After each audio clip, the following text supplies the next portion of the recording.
Si desea que el libro se realice por completo, sugiéralo a secuenciadoreal@gmail.com. Gracias. El hundimiento del Titanic. Cuando pensamos en los sucesos que han ocurrido en la historia en los últimos 100 a 200 años, hay ciertos sucesos que se distinguen por haber sido de mayor horror, gran sorpresa y gran tristeza. De los muchos que vienen a mi mente, el más devastador ha sido la destrucción del World Trade Center en la ciudad de Nueva York y el hundimiento del Titanic. Las más grandes tragedias de los últimos 200 años pueden ser atribuidas a los jesuitas.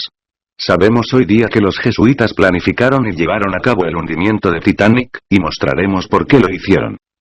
Desde el principio de los años 1830 América no tenía un banco central.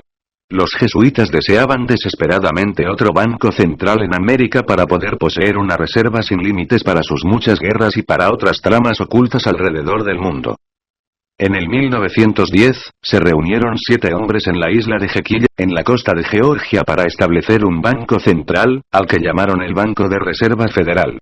Estos hombres eran Nelson Aldrich, Frank Vanderbilt, ambos representando al imperio de los Rockefeller; Henry Davidson, Charles Norton y Benjamin Strong representando J.P. Morgan; Paul Warburg, representando a la dinastía banquera europea de los Rothschild.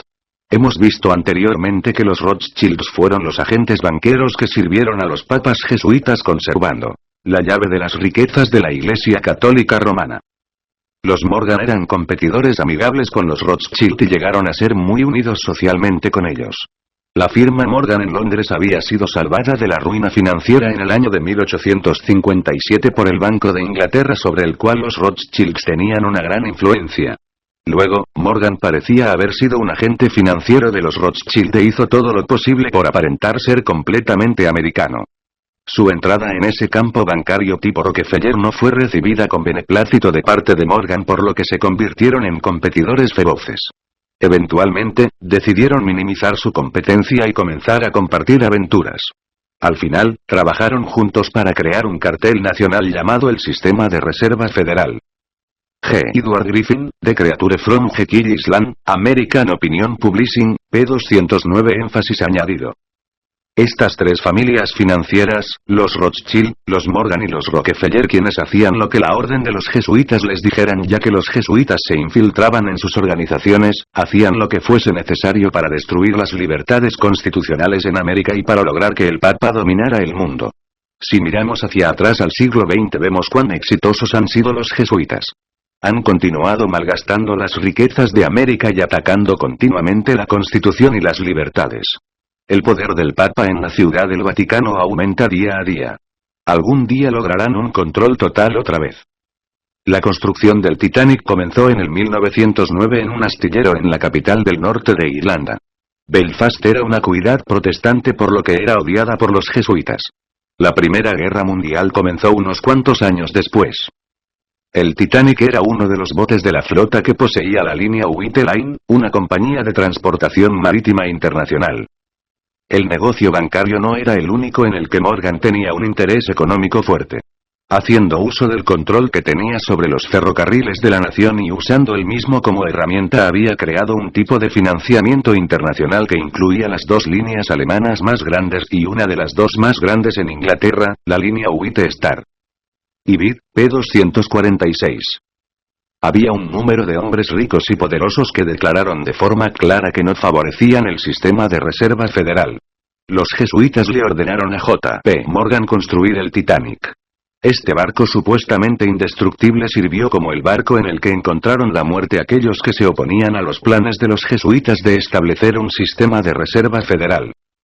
Estos hombres ricos y poderosos pudieron haber bloqueado el establecimiento de la Reserva Federal y sus poderes y fortunas serían arrebatados de sus manos. Tenían que ser destruidos por medios tan absurdos que nadie sospechara que habían sido asesinados y nadie sospecharía que habían sido los jesuitas. El Titanic fue el vehículo de su destrucción. Para poder proteger al papado y a los jesuitas de cualquier sospecha, muchos irlandeses, franceses y católicos romanos italianos inmigraron al Nuevo Mundo a bordo del barco. Eran personas que podrían morir sin que se considerase sus muertes como algo importante. Los protestantes de Belfast que querían inmigrar a los Estados Unidos fueron invitados también a bordo del barco. Todos los hombres ricos y poderosos de los que los jesuitas querían deshacerse fueron invitados a bordo del barco.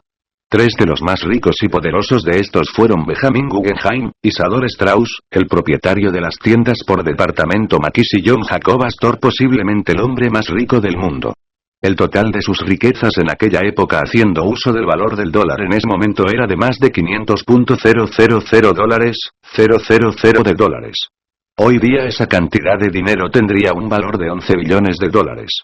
Estos tres hombres fueron motivados a abordar el palacio flotante.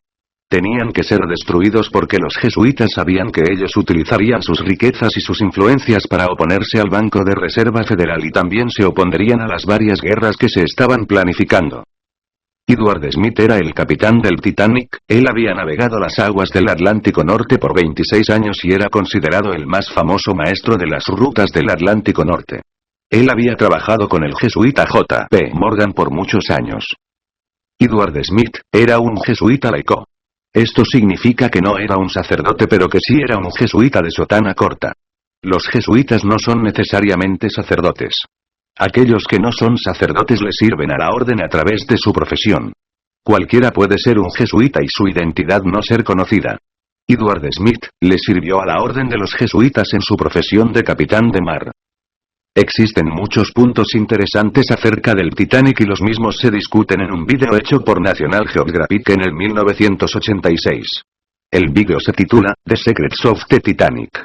Cuando el Titanic partió de la parte sur de Inglaterra el 10 de abril de 1912, Frances Browne, el maestro jesuita de Edward Smith, abordó el Titanic. Este hombre era el jesuita más poderoso en toda Irlanda y respondía directamente al general de la orden jesuita en Roma. El vídeo declara: un sacerdote en vacaciones, el padre Francis Browne obtuvo varias fotos calientes de sus compañeros a bordo, la mayoría de ellos de viaje a la eternidad. Al día siguiente el Titanic hizo su última parada en la costa del pueblo de Cairns, Irlanda. Allí varias personas trajeron al barco a los últimos pasajeros, la mayoría inmigrantes irlandeses que buscaban establecer sus nuevos hogares en América. Y allí desembarcó el afortunado padre Browne. El padre Browne vio al capitán Smith mirando desde la proa del Titanic al borde de su destino final. The Secrets of the Titanic. National Geographic's Videotape, 1986. Aquí se muestra la maldad de los jesuitas al máximo. El párroco padre Francis Browne abordó el Titanic, fotografió a las víctimas, y posiblemente le informó al capitán acerca de sus juramentos como jesuita, y a la mañana siguiente lo despidió. Eric J. Phelps, Vatican Assassins, al Icon Unified Services, p. 427. Browne revisó con Edward Smith por última vez en cuanto a lo que tenía que hacer en las aguas del Atlántico Norte. El general jesuita le dijo a Francis Browne lo que iba a suceder. Browne se lo dijo a Smith y el resto es historia. Edward Smith creía que el general jesuita era el dios de la sociedad jesuita, y que nada sino su toque eléctrico podría activar sus cuerpos muertos y crear en ellos vida y acción. Hasta que él no habla, ellos son como serpientes enredadas en sus frías tumbas, sin vida e inactivos.